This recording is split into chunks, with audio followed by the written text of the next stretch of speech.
नमस्कार, आगाज टाइम्स देख रहे हैं आप। मैं हूं आपके साथ पलक शर्मा। वक्त हो गया है उत्तर प्रदेश उत्तराखंड की बड़ी खबरों का। तो आइए रुक करते हैं प्रमुख खबरों की ओर, जहां पहली खबर माधवगंज से है। हरदोई माधवगंज जनपद में नौकरी दिलाने के नाम पर बड़े स्तर की ठगी का मामला सामने आया है। आपको बता दें, रदामऊ निवासी गोविंद, जो मजदूरी कर अपने परिवार का पालन पोषण करता है, उसके नाम से सीतापुर की एक बैंक शाखा में खाता खुलवाकर करोड़ों रुपए की संदिग्ध लेन देन का मामला प्रकाश में आया है। आयकर विभाग के अनुसार वित्तीय वर्ष 2019 से 2020 में उक्त खाते के 7,15,92,786 का ट्रांजैक्शन हुआ है। हैरानी की बात यह है कि गोविंद द्वारा उस अवधि में कोई भी आयकर रिटर्न दाखिल नहीं किया गया है। इस आधार पर आयकर विभाग ने पूरी राशि को अघोषित और साथ ही आय मानते हुए नोटिस जारी कर दी है और भारी टैक्स व जुर्माना लगाए जाने की तैयारी भी की जा रही है। वह ना तो खाते के संचालन से अवगत था और न ही करोड़ों के लेन देन की उसे कोई भी जानकारी थी। अब आयकर विभाग की कार्रवाई से वह और भी उसका परिवार गंभीर मानसिक दबाव में है और परिजनों का कहना है ये मामला संगठित ठगी और गिरोह जैसे जुड़ा हो सकता है। फिलहाल मामला चर्चा में है और यह देखना होगा कि जांच में किन किन लोगों की भूमिका में नाम सामने आते हैं। मेरा नाम गोविंद कुमार है। मैं रदामऊ ग्राम का रहने वाला हूं और मेरे साथ जो फ्रॉड हुआ है, पैसे के चक्कर में मेरा रजिस्ट्रेशन कराया गया था। कानपुर में काम करने गए थे और खाता खुलाया गया था मेरा बिस्वा में, वहाँ मेरे साथ फ्रॉड हुआ है। अब मैं कप्तानी से गुहार लगाना चाहता हूँ कि मेरी मदद की जाए। अब माननीय मुख्यमंत्री योगी जी आदित्यनाथ जो हैं, उनसे मैं गुहार लगाता हूँ कि मेरी थोड़ी मदद की जाए।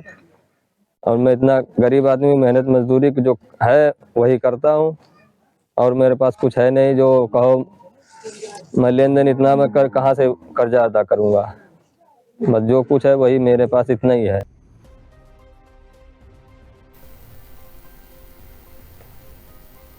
खबर कानपुर देहात से है, जहां डेरापुर तहसील रूरा क्षेत्र के जिनई बनीपारा में चल रहे शिव महापुराण कथा के दूसरे दिन ही श्रद्धालुओं की भारी भीड़ उमड़ पड़ी है। सुप्रसिद्ध कथावाचक पंडित प्रदीप मिश्रा के सुपुत्र राघव मिश्रा के प्रवचन को सुनने के लिए जिले और बाहर से सैकड़ों की संख्या में भक्त पहुंचे और श्रद्धा और भक्ति भाव के साथ माहौल के बीच लोग भक्ति में मस्त रहे हैं। आपको बता दें, कथा के पहले दिन कार्यक्रम स्थल पर सुबह से ही श्रद्धालुओं का तांता लगा रहा। हालांकि वहां पर एक दिन पहले से ही श्रद्धालु बड़ी संख्या में पहुंचने लगे थे और साथ ही कथा स्थल पर चारों ओर हर हर महादेव के जयकारों से वातावरण गूंज उठा और भक्तों ने राघव मिश्रा के मुखारविंद से शिव पुराण कथा सुनकर अभिभूत नजर आए हैं और साथ ही भीड़ के बावजूद श्रद्धालुओं का उत्साह कम नहीं हुआ है।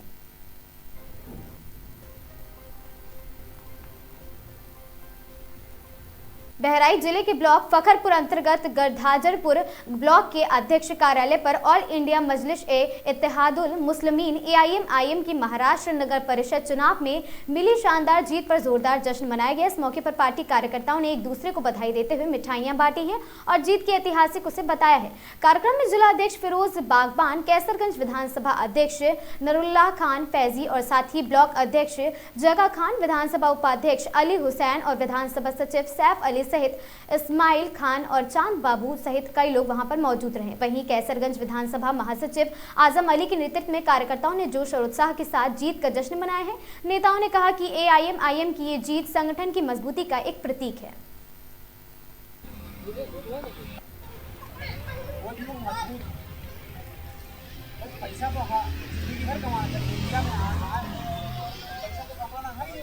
बदायूं जिले की बिसौली नगर में स्थित साई कॉलोनी में किराए के मकान में रह रहे एक युवक ने सोमवार को फांसी के फंदे पर लटककर जान दे दी है। युवक द्वारा सुसाइड किए जाने की सूचना पर पहुंची पुलिस ने मृतक के शव को कब्जे में लेकर पोस्टमार्टम के लिए भेज दिया है और मामले की जांच पड़ताल शुरू कर दी गई है। प्राप्त जानकारी के मुताबिक गाँव मीठामई निवासी चमन पुत्र कृष्ण कुमार के गृह कलेश के चलते फांसी के फंदे पर लटक कर आत्महत्या कर ली है। मृतक किराए के मकान में बिसौली नगर के साई कॉलोनी में रह रहा था और उसके परिवार में किसी बात को लेकर गृह कलेश चल रहा था। बताते चले इसी से अरसवाद बढ़ गया और एक युवक ने अपनी जीवन लीला समाप्त कर ली है। फिलहाल उक्त मौके पर पुलिस का कहना है कि तहरीर प्राप्त होने पर पोस्टमार्टम रिपोर्ट के आधार पर आगे का मामला और विधिक कार्रवाई की जाएगी।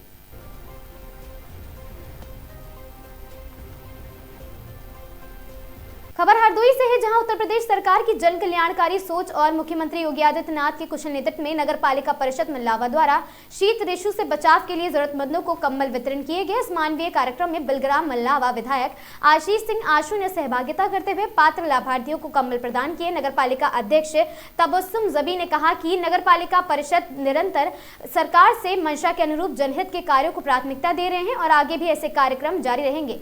कार्यक्रम में सभासद नंदीलाल वर्मा, अनिल राठौर, मयंक वाजपेयी, अनूप दिवाकर, इकबाल अंसारी और साथ ही इंतजार अंसारी, दिलीप कुमार, कप्तान कुमार, मारूक अहमद और साथ ही शिखा देवी, शमशेर वकील अहमद सहित अन्य सम्मानित सभासदगण वहां पर उपस्थित रहे। बड़ी संख्या में नगरवासी भी उपस्थित रहे। कंबल पाकर जरूरतमंदों के चेहरे पर राहत और मुस्कान दिखाई दी है।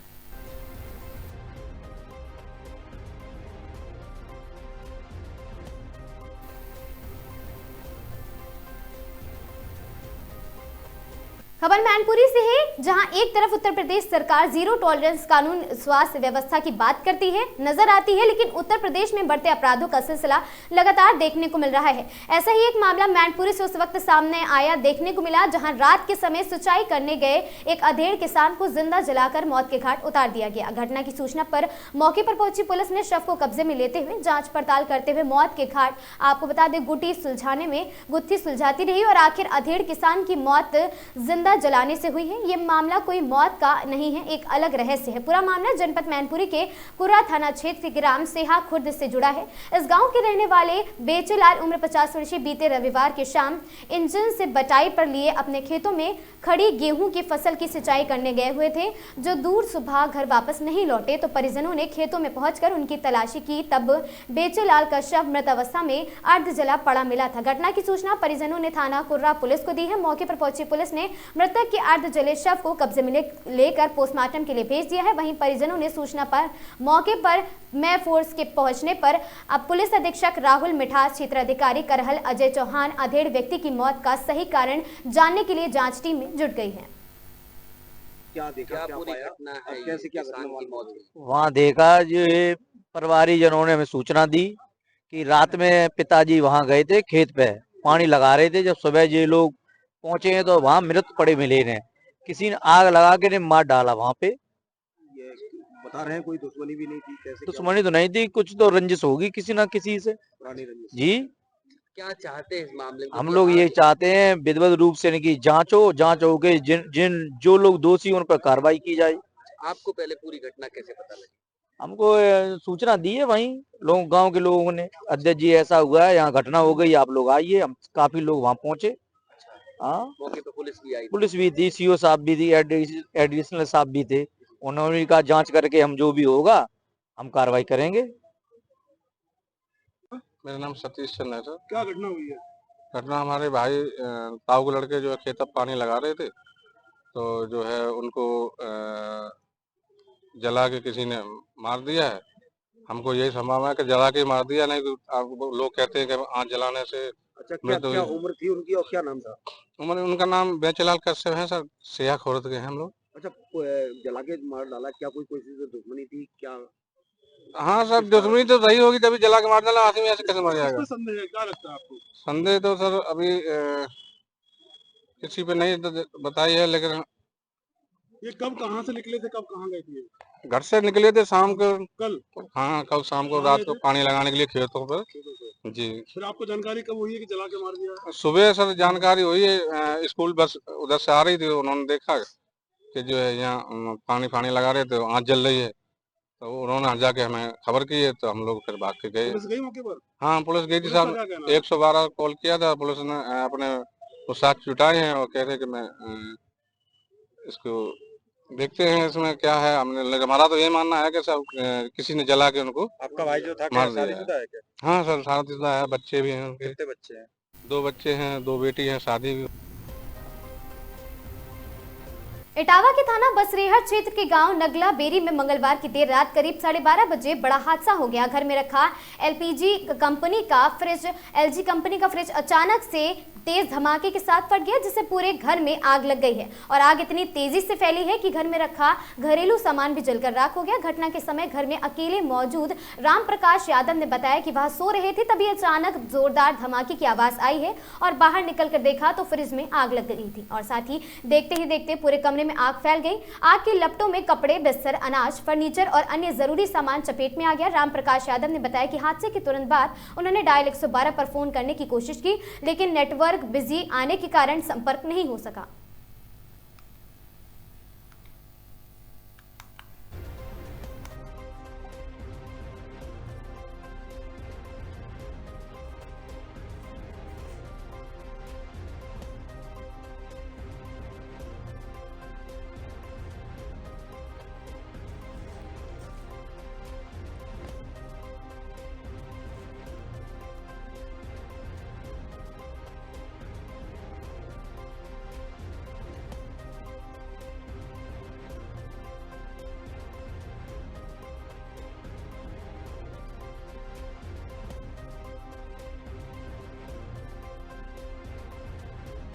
राम प्रकाश, गांव नगला बिंदी, थाना बसरियर।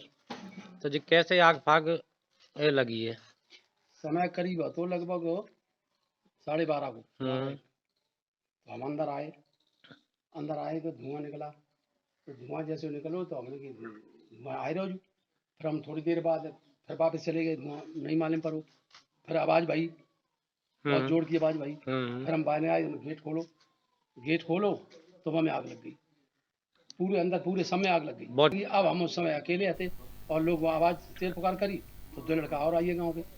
फिर उन्हें खींचातानी करी। हम कपड़ा जो खींच के बाहर डाल दें आते और ये आते और क्या नाम साड़ी फाड़ी ये सब जलिए। ट्रैक्टर की टक्कर से बाइक सवार गंभीर रूप से घायल हो गया। सूचना पाकर मौके पर पहुंची पुलिस ने उसे सीएचसी भेजा है, जहां हालत गंभीर देखते हुए डॉक्टरों ने उसे जिला चिकित्सालय रेफर कर दिया।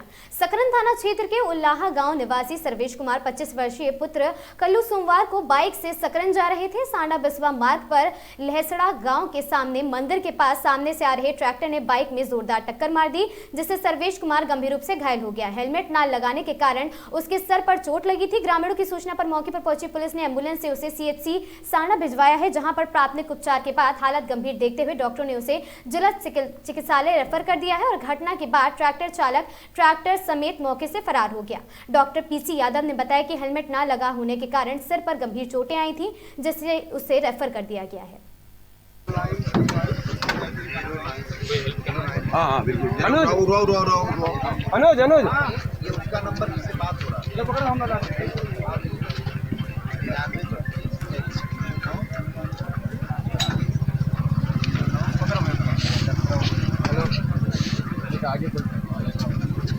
दुधवा नेशनल पार्क में आयोजित सुबह की सफारी के दौरान सैलानियों को भालू के दर्शन हुए और साथ ही सफारी के दौरान अचानक भालू को जंगल में विचरण करते देख पर्यटक बेहद प्रसन्न और रोमांचित नजर आए हैं। वन विभाग के अधिकारियों के अनुसार दुधवा नेशनल पार्क भालू समेत कई वन्य जीवों का प्राकृतिक आवास है और इस तरह के दर्शन जंगल की सद्भाव जैसे विविधता की दर्शाते हैं।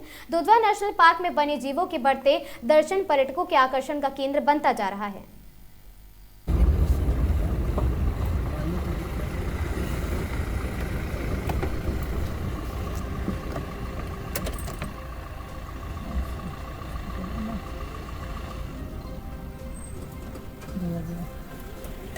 खराब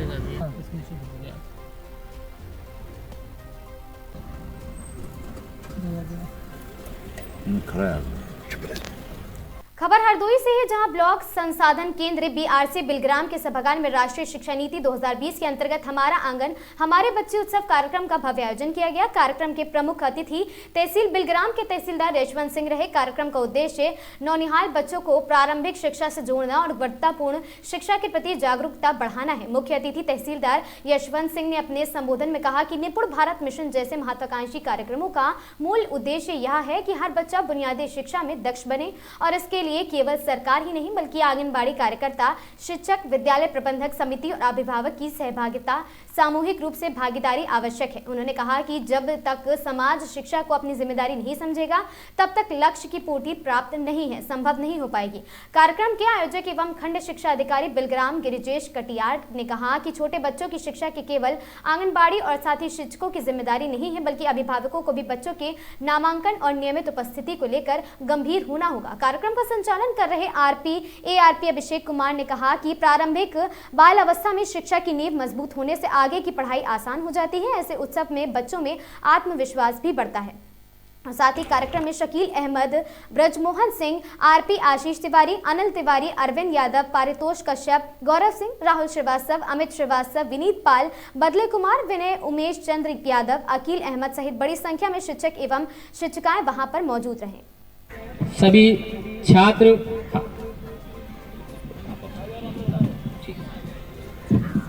खबर शाहजहांपुर से है, जहां शाहजहांपुर में मोबाइल टावरों से बैटरी चोरी करने वाले एक शातिर अंतरजनपदीय गैंग का पुलिस ने बड़ा खुलासा किया है। एसओजी और थाना रोजा पुलिस की संयुक्त कार्रवाई से गैंग के 4 सदस्यों को गिरफ्तार किया गया है। इनके कब्जे से लाखों रुपए की चोरी की बैटरियां और चोरी में इस्तेमाल की गई कार भी बरामद की गई है। आपको बताते हैं, शाहजहांपुर में एसओजी और थाना रोजा पुलिस ने मोबाइल टावरों से बैटरी चोरी करने वाले अंतरजनपदीय गैंग का पर्दाफाश किया है। पुलिस ने इस गैंग के 4 शातिर सदस्यों को गिरफ्तार किया है, जिनके पास से अलग अलग टावरों से चोरी की गई 18 बैटरियां बरामद हुई है। बरामद बैटरियों की कीमत करीब 8 लाख रुपए आंकी गई है। इसके अलावा बैटरी चोरी में इस्तेमाल की गई एक कार भी पुलिस ने जब्त कर ली है। बताया जा रहा है कि थाना रोजा क्षेत्र में अलग अलग मोबाइल टावरों से कुल 22 बैटरियां चोरी की गई थी, जिससे नेटवर्क सेवाएं बुरी तरह प्रभावित हुई थी। लगातार मिल रही चोरी की घटनाओं के बाद एसओजी और थाना पुलिस टीम और साथ ही आरोपियों की तलाश में जुटी हुई थी। मुखबिर की सूचना पर पुलिस ने चारों चोरों को गिरफ्तार किया है और जांच में सामने आया है कि ये गैंग कई जिलों में सक्रिय थी और गिरफ्तार आरोपियों के खिलाफ पहले से ही दर्जन से अधिक मुकदमे दर्ज है। फिलहाल पुलिस चोरी की बैटरियां खरीदने वालों की पहचान और गिरफ्तारी के प्रयास में जुटी है। एक महत्वपूर्ण उपलब्धि प्राप्त करते हुए 4 अभियुक्तों को गिरफ्तार किया है, जिसमें से 3 जनपद शाहजहांपुर के हैं, एक खीरी का है। ये इनके द्वारा जनपद से विभिन्न मोबाइल टावरों से बैटरी चुरा ली गई थी। 18 बैटरियां इनके पास से बरामद हुई है, एक कार बरामद हुई है, जिससे कि ये चोरी करके बैटरियां ले आते थे। इनका मोडस ऑपरेंडी ये है कि बैटरियां चोरी करके इन्हें कबाड़ियों को बेच देते थे। अभी इसकी पड़ताल की जा रही है, कहाँ इन्होंने किसको बेचा है। शीघ्र इसमें और गिरफ्तारियां होंगी। इसमें जो टीम ने ये महत्वपूर्ण उपलब्धि हासिल की है, क्योंकि प्रकरण सीधे नेशनल इंटरनेशनल कम्युनिकेशन जुड़ा हुआ है और मोबाइल बैटरियां निकाल देने से कुछ टावर का कम्युनिकेशन बंद हो जाने की संभावना रहती है, जिसके तहत इनके विरुद्ध रासुका पर भी विचार किया जाएगा, गैंगस्टर एक्ट लगाया जाएगा और इस महत्वपूर्ण उपलब्धि के लिए समस्त टीम को 25,000 रुपये का इनाम दिया जा रहा है। इनका बहुत पुराना आपराधिक रिकॉर्ड है, इसमें कि मर्डर, लूट और साथ साथ पुलिस मुठभेड़, चोरी, इस तरह के इनके ऊपर मुकदमे हैं सभी।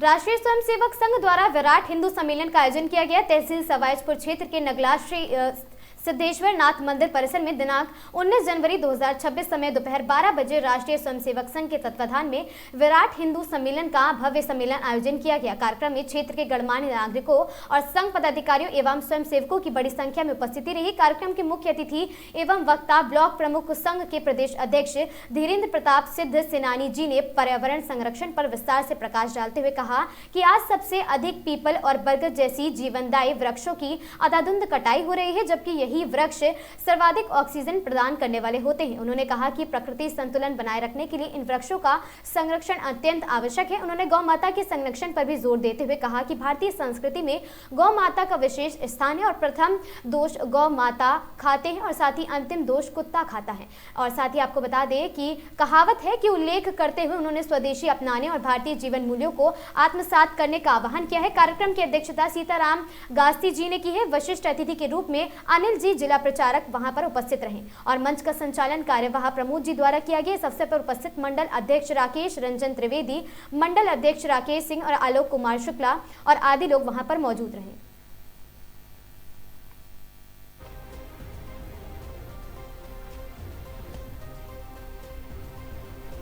खबर वाराणसी से है, जहां वाराणसी के मणिकर्णिका घाट पर मंदिर तोड़े जाने का वीडियो एआई जनरेटेड नहीं है। यह वीडियो मणिकर्णिका घाट पर मौजूद स्थानीय लोगों और साधुओं द्वारा बनाया गया है। मंदिर तोड़े जाने का वीडियो बनाने वाले लोगों का कहना है यह वीडियो गलत हो तो उन्हें फांसी की सजा दी जाए। ये कहना है आम आदमी पार्टी के वरिष्ठ नेता संजय सिंह का। संजय सिंह रोजगार और सामाजिक न्याय 2 की मांग को लेकर मिर्जापुर से वाराणसी तक पदयात्रा कर रहे हैं। आपको बता दें कि वाराणसी के मणिकर्णिका घाट पर अहिल्याबाई की मूर्ति और मंदिर तोड़े जाने का एआई जनरेटेड वीडियो का सोशल मीडिया पर वायरल होने के आरोपों में संजय सिंह समेत 8 लोगों पर मुकदमा दर्ज किया गया है। और साथ ही आपको बता दें कि बातचीत के दौरान संजय सिंह ने कहा है कि मणिकर्णिका घाट पर मंदिर तोड़ने वालों पर प्रशासन मुकदमा दर्ज करवाती है, नहीं तो मैं खुद मुकदमा दर्ज कराऊंगा। इसके साथ साथ प्रयागराज में शंकराचार्य अभिमुक्तेश्वरानंद के साथ हुई दुर्व्यवहार को लेकर योगी सरकार शंकराचार्य से क्षमा मांगे। और दूसरी तरफ आज वाराणसी के पुलिस कमिश्नर मणिकर्णिका घाट का स्थलीय निरीक्षण करते हुए मीडिया से रूबरू हुए और पुलिस कमिश्नर का कहना है कि मणिकर्णिका घाट के जीर्णोद्धार कार्य का वायरल वीडियो एआई जनरेटेड है।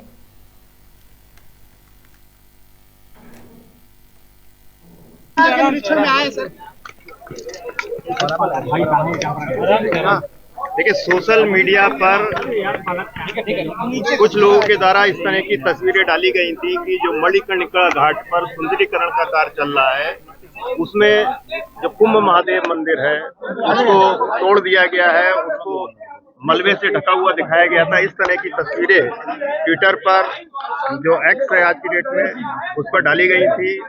उसमें 8 FIR दर्ज हुई है।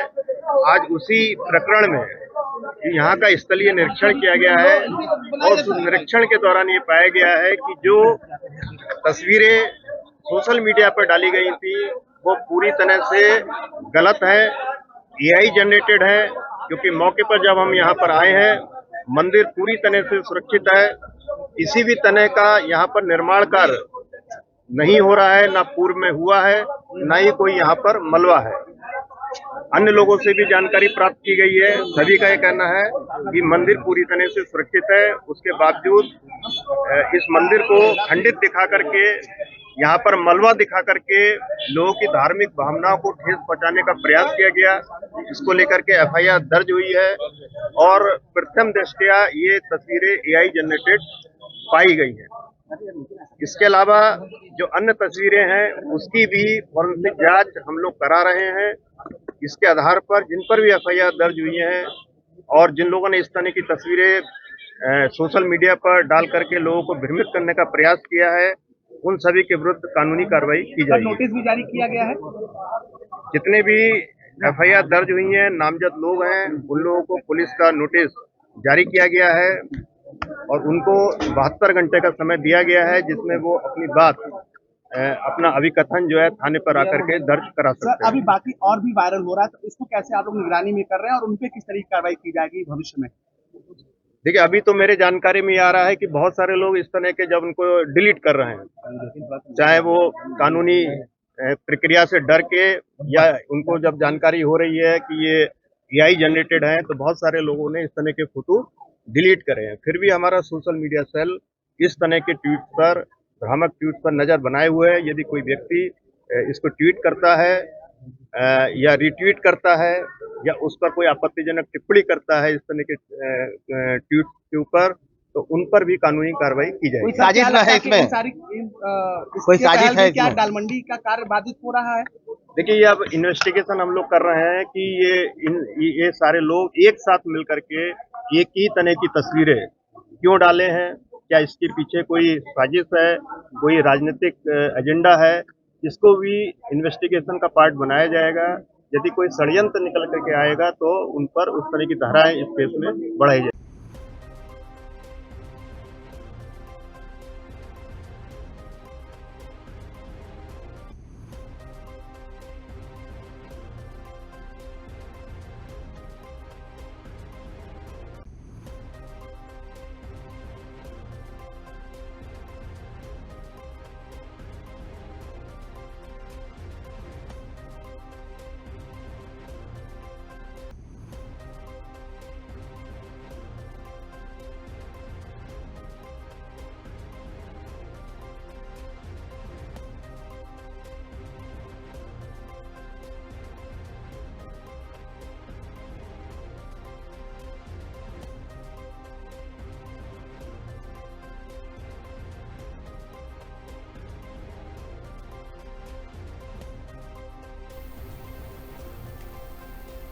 उत्तर प्रदेश उत्तराखंड की इन तमाम खबरों में आज के लिए बस इतना ही। ऐसी खबरों से लगातार जुड़े रहने के लिए बने रहें हमारे साथ और देखते रहें आगाज टाइम्स।